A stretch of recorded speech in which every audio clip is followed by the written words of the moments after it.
সংগঠনৰ নাম লৈ যুৱকৰ পৰা বৃহৎ পৰিমাণৰ ধন সংগ্ৰহৰ লগতে চাৰিচকীয়া বাহনো কাঢ়ি নিয়াৰ অভিযোগ চিপাঝাৰৰ বিজুলীবাৰীৰ পংকজ দাস নামৰ যুৱকজনৰ লগত সংঘটিত হৈছে এই ঘটনা চিপাঝাৰৰে তিনিজন যুৱক আছিক আহমেদ ইনজামুল হক আৰু তৌফিক ৰহমানৰ বিৰুদ্ধে চিপাঝাৰ আৰক্ষীয়ে ধাৰা দাখিল কৰিছে এফআইআৰ এই তিনিজন যুৱকে পংকজ দাসক গুৱাহাটীৰ মিৰ্জালৈ ফোন কৰি মাতি এই দুষ্কাৰ্য সংঘটিত কৰাৰ গুৰুতৰ অভিযোগ পংকজ দাসে লৈ যোৱা AS01FS 0686 নম্বৰৰ সুইফ্ট বাহনখনত যুৱকেইজন বহি অন্য স্থানলৈ লৈ গৈ 5 লাখ টকা ধন দাবী কৰা বুলি উল্লেখ কৰিছে ইতিমধ্যে পংকজ দাসৰ পৰা যুৱকেইজনে এডাল সোণৰ চেইন নগদ ধন 2,30,000 গুগল পে 27,025 টকা লোৱাৰ লগতে AS01FS 0686 নম্বৰৰ সুইফ্ট বাহনখনৰো জব্দ কৰাৰ কথা এজাহাৰত উল্লেখ কৰাৰ লগতে সংবাদ মাধ্যমৰ আগত অৱগত কৰে আৰক্ষীৰ অনুসন্ধানৰ পিছতে পোহৰলৈ আহিব এই ঘটনাৰ প্ৰকৃত তথ্য মোৰ নাম শ্ৰী পংকজ দাস মই যোৱাকালি মোৰ গাড়ী এটা 6 চকা ট্ৰাক এটা আপোনাৰ মিৰ্জাত বেয়া হৈ আছিল তো গাড়ীটো আনব গৈছিলোঁ মই মেকানিক লৈ গৈছিলোঁ যাই থকা অৱস্থাত মোক এটা 5:30 মান বজাত অচিনাকি নম্বৰৰ পৰা ফোন আহি মোক ক'লে ক'ত আছা মই ক'লো গুৱাহাটী মিৰ্জা গৈ আছোঁ ঠিক আছে আহক আপোনাক লগ কৰিম কিবা আলোচনা আছে বুলি ক'লা তাৰপিছত গ'লোঁ যাই চালোঁ তোমাৰ নাম্বাৰটো ফোন কৰা চিনাকি ল'ৰাই হ'ল লাষ্টত তাৰপিছত সিহঁতে মাতিলে লগ কৰিলোঁ কৰি খোজপোছ নাই মই চুইফ্ট এখন লৈ গৈছিলোঁ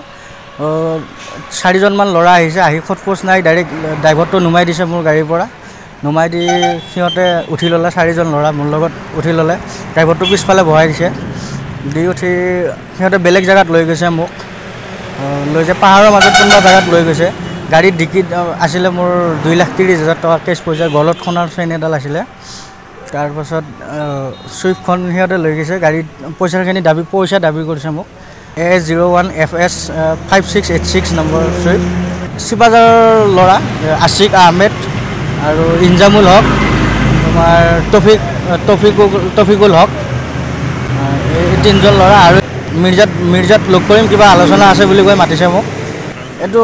মোৰ গাড়ীটো বেয়া হৈ আছিলে তাৰপিছত গাড়ীটো ল'ব তেওঁলোকে মোক আগতেও দাবী কৰিছে যে তোৰ বহুত গাড়ী চাৰি আছে ট্ৰাক চাক আছে তই কিবা কাম কৰি থাকা যে সিহঁতে মোক পইচাৰ খুজিছে মই অলৰেডি আগত সিহঁতক 20,000 টকা দিছিলোঁ বিৰলাচি থানাৰ নাম লৈ সিহঁতে কৈছে যে বিৰলাচি থানাৰ শৃংখল চলিহা মোৰ আমাৰ হাতৰ মুঠিত আছিক আহমেদে কয় আৰু তফাজুল হক ইহঁত গোটেইকেইটাই কয় ইনজামুল হক বিৰলাচি থানা মোৰ হাতৰ মুঠিত আছে তোক যি গ'লেও কৰিব পাৰিম এতিয়া মাৰি পেলাম এতিয়া বহুত লোহাৰ কিবা কিবি লৈ গৈছে মোৰ লগত যিজন ড্ৰাইভাৰ আছিল তাক মাৰিছে বহুত তাক মাৰি দি সেইফালে ক'ৰবাত লৈ গৈছে এজাহাৰ দিছোঁ ইয়াত চিপাঝাৰ থানাত এজাহাৰ দিছোঁ ইনজামুল হক তৌফিকুল হক আছিক আহমেদ সংগঠনৰ নাম লৈ ব্লেকমেইল কৰিছে সংগঠনকো মই মংগলদৈত কিবা হৈছিলে বিৰলাচি থানাত তেতিয়া মই 20,000 টকা দিছোঁ মই কেছ পইচা দিছোঁ অনলাইনত দিছোঁ আৰু আপোনাৰ মোৰ গাড়ীৰ পৰা 2,30,000 টকা লৈছে কালি কেছ পইচা 2,30,000 27,500 টকা আপোনাৰ অনলাইনত লৈছে মোৰ তাত প্ৰুফ আছে কালি লৈছে সন্ধিয়া আৰু সোণৰ চেইনডাল 2,52,000 টকাত মই বনোৱা কেছ মেমো আছে সেইডাল কালি লৈ গৈছে গাড়ীখন এতিয়া পোৱা নাই ক'ত আছে সিহঁতে জানিব গাড়ীখনো দিয়া নাই এতিয়ালৈকে আৰক্ষীৰ ওচৰত চাবিছোঁ এতিয়া কি হয় Bureau Report and 24 Assam.